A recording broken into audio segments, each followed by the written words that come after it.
welcome to Canadian Justice. I'm Christine Van Gyn, and today we're talking about the recent announcement of a merger between Canadian communications giants Rogers and Shaw. The deal isn't done yet, but it already has its fair share of critics. There's widespread dissatisfaction with communications companies in Canada. Ask just about anyone about their customer service and prices that they get from their telecom provider, and if they're honest, they'll tell you they aren't too happy. And many people will tell you that this is because of a lack of competition. If this merger happens, Canada will be left with even less competition in the communications industry than we have now. What will that mean for consumers who already feel taken advantage of? We have laws that govern all of this. The Competition Act deals with large mergers that create industry concentration. These types of mergers need to be approved by the government. In today's episode, we're going to be joined by 4 experts to talk about the competitiveness of the telecom industry, what this means for consumers, and how likely the merger is to be approved.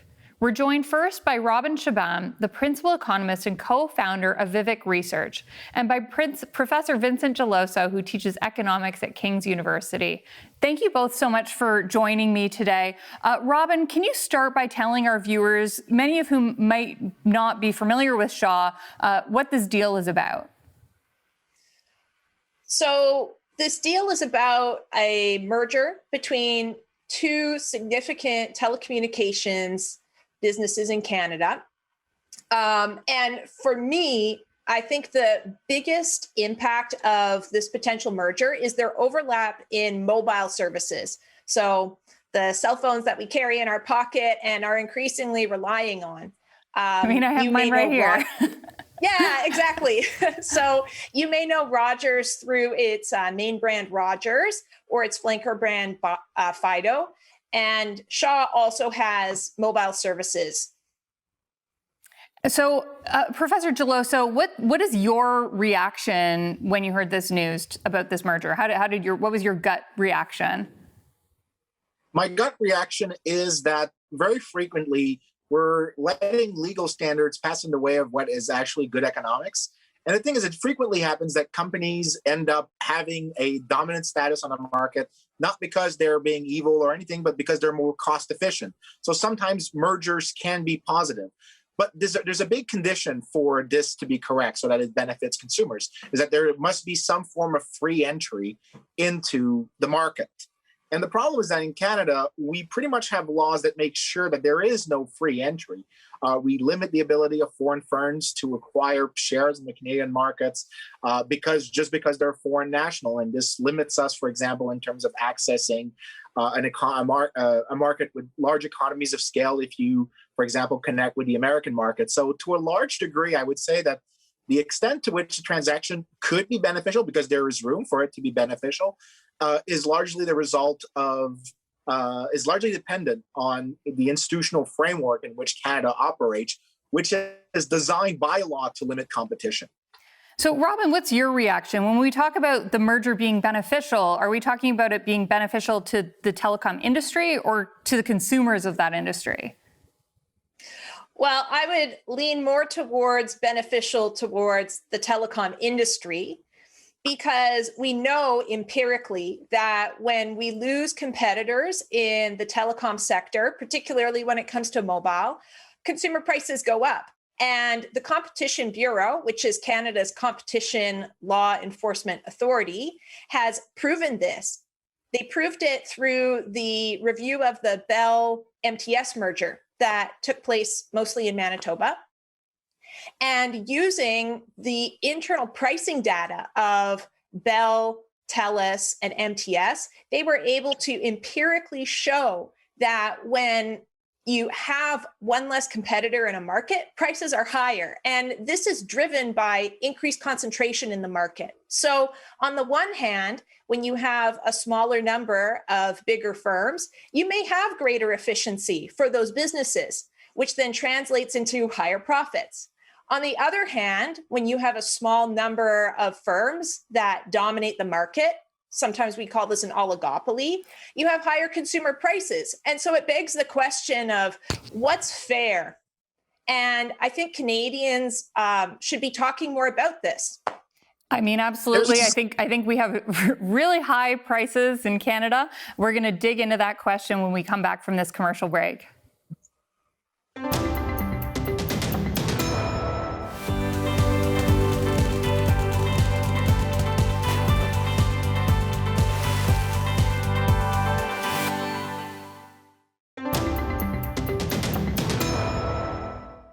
Welcome back to Canadian Justice, where we're talking about the Rogers and Shaw merger. Now, Professor Geloso, I want to ask you about something that Robin said after the last commercial break. What impact does the number of firms have on competitiveness and prices for consumers? Because we're going to end up with one fewer firm here when this is all said and done in this deal.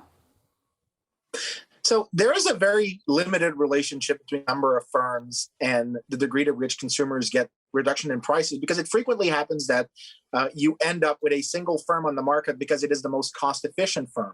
Now, the degree to which that single firm, once it ends up being alone, decides to raise prices or abuse its market power depends on whether or not it can be challenged. So the issue is not the number of firms, but the potential to be challenged, so that an incumbent firm is always forced to stay on its toes, because it's always worried of entry either by substitute services or by players within the industry. So they have to keep their prices low and keep reducing them to ward off the threat of entry. And that is much more important than the number of firms per se. In Canada, however, what we have are laws that limit the ability of foreign firms to enter the market, and that we've seen recurrently over the last 20 years. Each time a foreign provider tried to make some noise about easing the laws on foreign investments in Canada to allow foreign firms to enter, there's been a nationalistic backlash against these proposals. So our concern should not be with whether or not there will be one less firm after these transactions, but whether or not we can create an institutional environment in which the possibility to challenge incumbent firm actually exists. And that right now, Canada does that very, very poorly. And whatever else the Competition Bureau could do is trivial to negligible relative to the benefits that we would have from scrapping laws such as the Canada Telecoms Act. Robin, can you respond to that? Do you think that the solution here to getting better prices for consumers would be the entry of a fourth carrier, a new carrier, even if that's a foreign competitor to the existing telecom companies in Canada? Well, no doubt having an extra carrier in markets across Canada would be beneficial to consumers. I'm a bit skeptical that by simply changing the regulatory environment so that another foreign firm can enter the market is actually going to be a solution. And this is because of, again, the number of competitors. While it's true that the number of competitors isn't always a 100% determinant of prices, as we just talked about, we do have to consider the high barriers to entry that are just inherent in the mobile sector. So it's not like a competitor can just waltz into Canada and set up shop, even if we were to reduce regulatory burden. The second element to this is that because we have a small number of competitors, they're able to tacitly collude. So what this means is that the telcos aren't necessarily sending emails to each other to set prices and explicitly collude, which is illegal, right? That would be, which is illegal. So yeah, they're not precisely doing that; they're doing it implicitly, which means what? It means that they have set up norms, expectations of each other that allow them to kind of wink, wink, nudge, nudge each other, and in this way manipulate pricing. And again, this has been factually, empirically shown through reviews done by the Competition Bureau. This raises a challenge for foreign investment. If our current telcos can collude in order to make our environment less attractive to foreign investment, then we can open the doors to foreign investment, but it may not come. And that's a competition issue versus a regulatory one. I think that at the end of the day, we'd have to see. I can't predict the future, but it's this fact that makes me a bit skeptical that the silver bullet solution to this is just allowing foreign competition into Canada.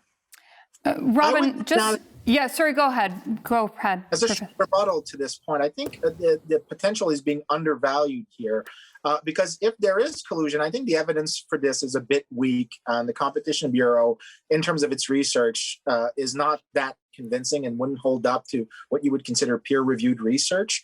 But regardless of that point, let's say we assume and take the evidence at face value that is being presented, the answer is pretty easy. Collusion is by definition the result of market power being afforded and that there is no threat of entry. And okay, guys, this has been a really interesting conversation. Unfortunately, we got to go to commercial break, but thank you both so much for joining me to talk about this. You're very welcome.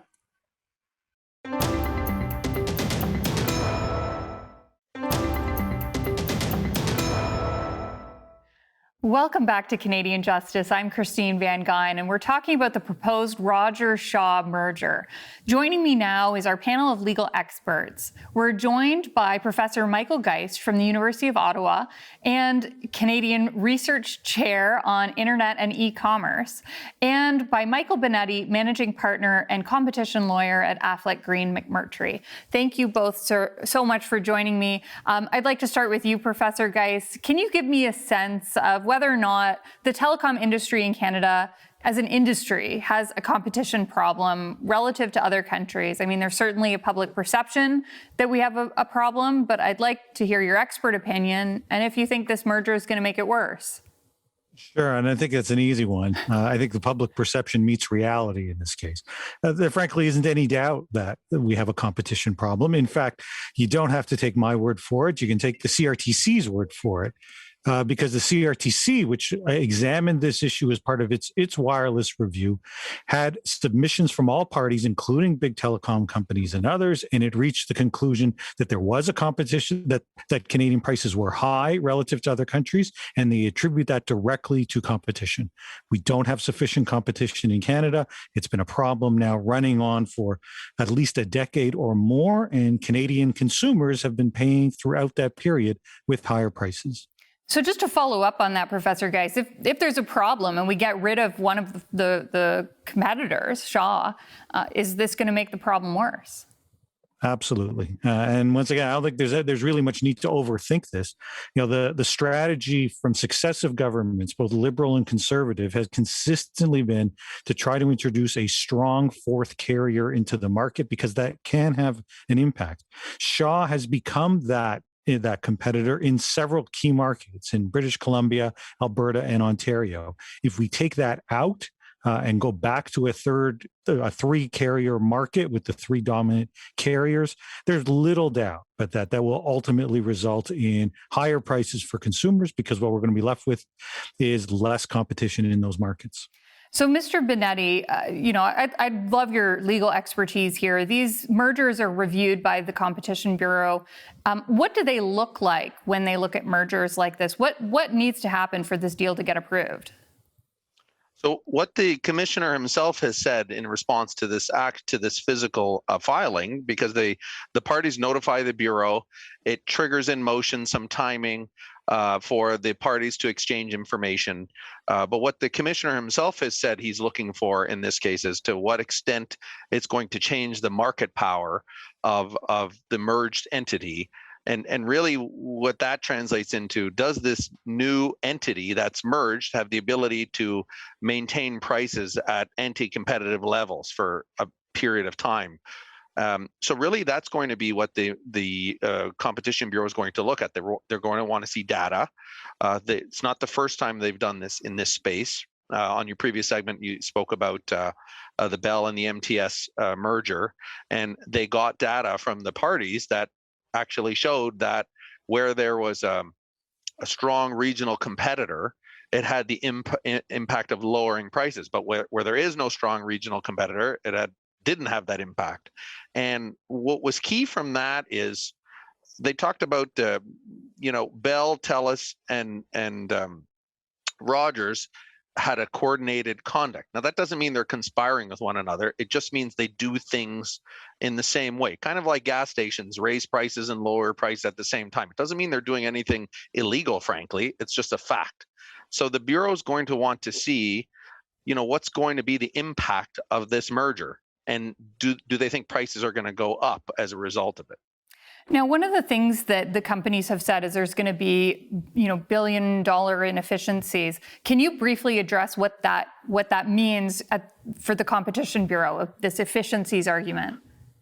And this brings us to the uniquely Canadian aspect to this merger, which is there's a defense in Canada that's called the efficiencies defense. And without being accused of oversimplifying it, if they can show Rogers and Shaw that notwithstanding that there's going to be all of this anti-competitive harm, i.e. prices are going to go up, maybe, that if the efficiencies that they can drive by merging two companies together outweigh that, then that's their basically their golden ticket to getting this approved. And that's a Canadian, the way that we apply that defense just happens to be uniquely Canadian, but it's there and it's for them if they can show. Now that's where the fight's going to be on what is this. Okay, this is really fascinating conversation. We're going to jump back into it after these commercial messages.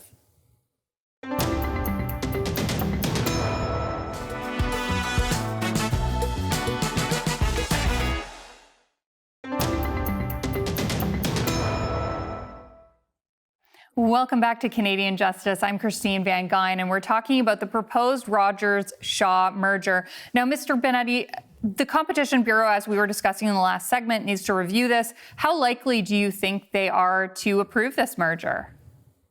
I think that it's highly likely that in some form, right, this is going to be a wishy-washy answer, in some form a merger it will be approved, only because there's very few contested mergers.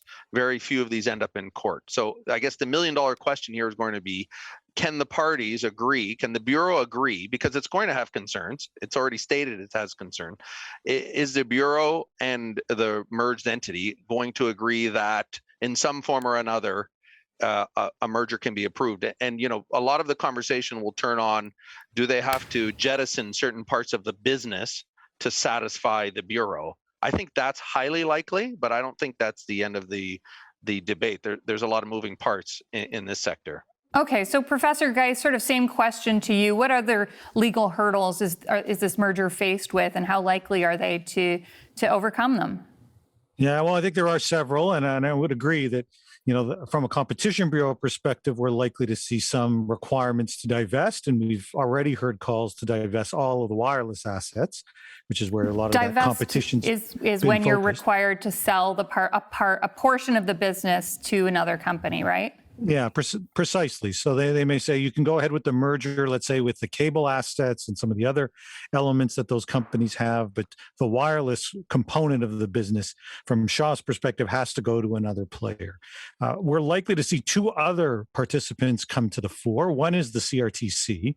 They, of course, regulate telecom in Canada, and will be conducting hearings specifically on this, and it will encompass much of the same kind of discussion that we've been having on this program. What's the impact on competition? What's the impact more broadly on the telecom space? Should there be conditions, because these are licensed operators, should there be conditions that are brought into this, or should they simply say you can't have those licenses? And there's a political dimension as well, where the government may want to take a look at this, and that's already been ongoing.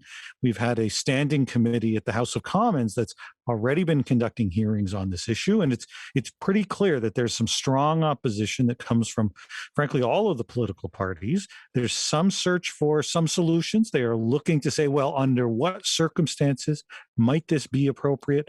But the starting point, I think, for many, especially at a political level, is that this runs counter to the longstanding competition and wireless policies and isn't the sort of thing that ought to be approved. Mr. Benetti, just from a comparative sense, how does Canada's competition law stack up? If this deal was happening in, say, the United States, what would we expect to see there? Would a deal like this get approved in another jurisdiction? But there's a few dynamics at play. In the U.S. is a difficult one to compare because they have two agencies who sometime, for different reasons, want to take a run at different kinds of combinations. So in Canada, it tends to be very formulaic. So frankly, I don't know if it would be approved in the States. I think in both jurisdictions, Frankly, I think in Canada, wireless would attract even more scrutiny than it might otherwise in the U.S. So I think this is going to get a big look. I don't know if our friends in the States would approve a deal like this. There's a lot more players there, and they call them virtual network operators that they have down there that really, in theory exist here, but haven't been rolled out. Well, I want to thank you both so much for joining me for this conversation. It's going to have a big impact on consumers who I think are, as a whole, pretty unhappy with their telecom service and prices. So thanks so much for joining me for this conversation. Thank you. Canadians pay extremely high prices for their mobile wireless. Various reports, including reports commissioned by the Canadian government, have consistently shown that Canadians pay some of the highest rates in the world. What will the consolidation of the telecom industry mean for those prices? With fewer competitors, will prices go up and leave consumers worse off? Or will the Competition Bureau be able to preserve some competition by requiring the sale of parts of the business? How do we achieve better competition in Canada? Do we need to change existing telecom regulations and policy, or does our competition law need reforming? The Rogers-Shaw deal is not scheduled to close for over a year, and it's on a very long timeline given all the legal hurdles. But should the deal be approved at all, or will it leave consumers paying more than ever before? You be the judge. I'm Christine Van Gyn, and remember, a freer Canada starts with you.